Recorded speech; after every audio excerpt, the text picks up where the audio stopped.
What's going on, guys? Welcome back to the Financially Fluent Show.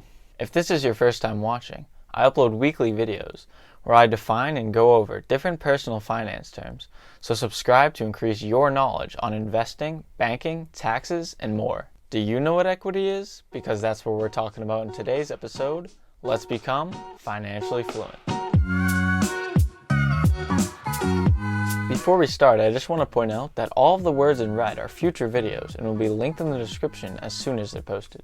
Now that that's out of the way, let's talk about equity. Just to clarify, today we're going to be going over 3 ways the word equity can be used in finance. There's the more broad term of equity that applies to assets. Then there's shareholder equity, which has to do with a company. And lastly, there's traded equity, or stocks. First, let's go over the broader definition of equity, which has to do with assets. Now, this is defined as ownership of assets that may have debts or other liabilities attached to them. Now, you might not know what assets, debts, and liabilities are, so let's break this definition down.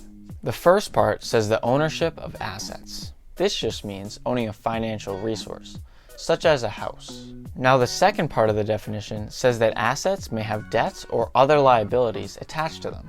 This just means that those financial resources may have to be taken away in certain circumstances. To give you an example of all of this, let's say that you take out a loan and buy a house.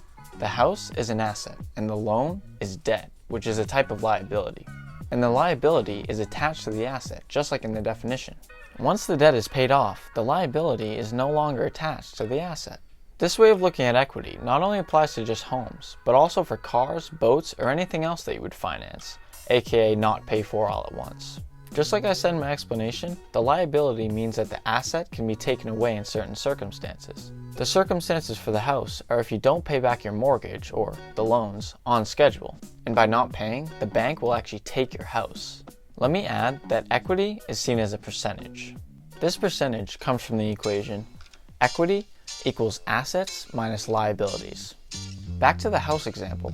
Let's say you buy a $100,000 house with a $30,000 down payment and a $70,000 mortgage. The $30,000 that you paid of your own money is your equity. The $70,000 loan is the liability, and the $100,000 house is the asset. So our equation looks like this. Simply put, the equity is what you've paid for, the liability is what you haven't paid for, and the asset is the value of both combined. By the way, equity is not always positive. This is because sometimes the liability can have a greater value than the asset. This negative equity is called insolvency, or being underwater. To show you how this works, let's go back to the house example that we used earlier. So remember, for our $100,000 asset, we had a $70,000 liability and a $30,000 equity. Now let's say that the housing market crashes and our house is only worth $50,000. Since the home is $50,000 and the loan is $70,000, the home is seen as underwater because the value of the home is less than the value of the loan, or the value of the liability exceeds the value of the asset. Now this prevents you from selling your home in a normal sale, unless you have the cash to pay off the rest of the loan. If the value of the house never depreciated, and you sold it for $100,000, you could pay off the $70,000 mortgage and then take back your $30,000 in equity.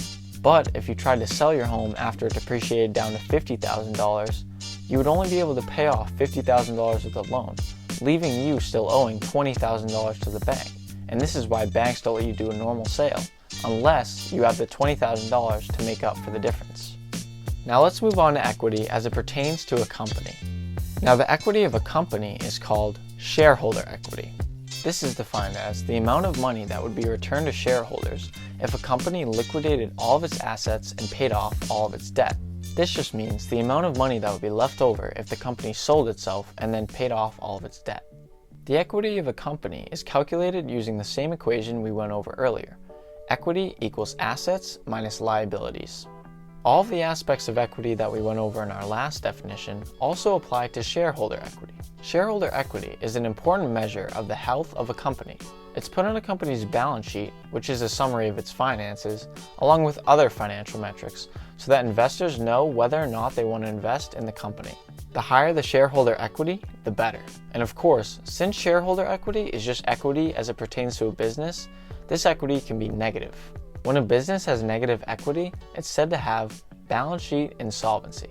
This is not good for investors, as it likely means that in the future both the investors and the company will be taking losses, and maybe even the company will go bankrupt. Because of this, make sure you look up a company's shareholder equity before you invest in it. But let me just say that investing is very complicated, and just because a company has insolvency doesn't mean that it's unhealthy and you shouldn't invest in it.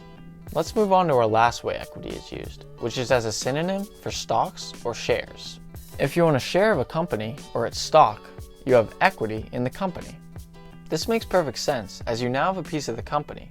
Kind of like if you put a down payment on a house, you now have a piece of the house, which is equity. Now, like I just said, stock, share, and equity can be synonyms, but that's only for certain uses of them, so make sure you learn more about them so that you don't get confused. And that's it for today's video. There are so many different types of equity as well as the way the words can be used, so try not to get confused about them all. If you found this video helpful, please leave a like. And if you have any financial terms you want me to define, drop them in the comments down below. Also, if you haven't already, don't forget to subscribe to learn more financial vocab. That's everything. Hope to see you in the future on our journey of becoming financially fluent. Thanks for watching.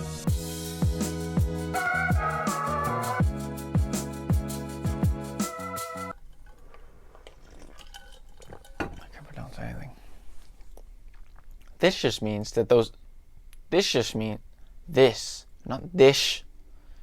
This